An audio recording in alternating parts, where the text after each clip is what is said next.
Hello friends, welcome back to my channel Mitali creation. So आज आम सजना शागर गोटे बढ़िया रेसिपी बनवा। तो चलते आज वीडियो स्टार्ट करवा।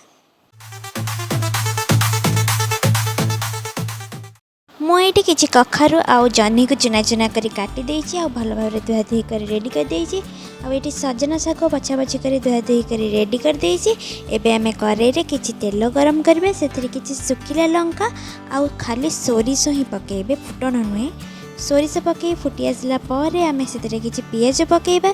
पियाज भाजी दबा टिके भल भाव। पियाज भाजी हो गला परे आमे सेथरे पकई दबा हमर काटिकी रखिथिबा जह्नी आ कखारु। ताकू आमे भल भाव भाजीदबा। एथरे आमे टिके स्वाद अनुसार लुण पकईदबा आकु आमे भल भाव भाजीदबा।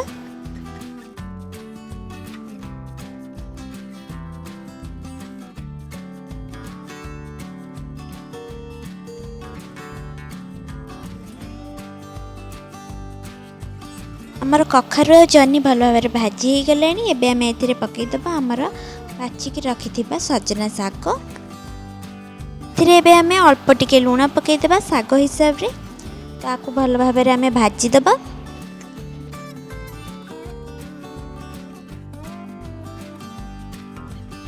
एबे हमर रेडी हो जाइए जह्नी कखारु पकई सजना शाग भजा।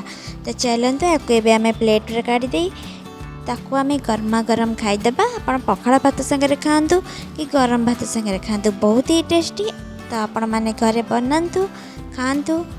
आउ केमती लगे आपण माने कमेंट बॉक्स रे निश्चित भाव जनइबे। वीडियो भल लगी लाइक शेयर सब्सक्राइब करने को जमार भूलबेनि। रही देखा पुणी गोटे नया वीडियो रे।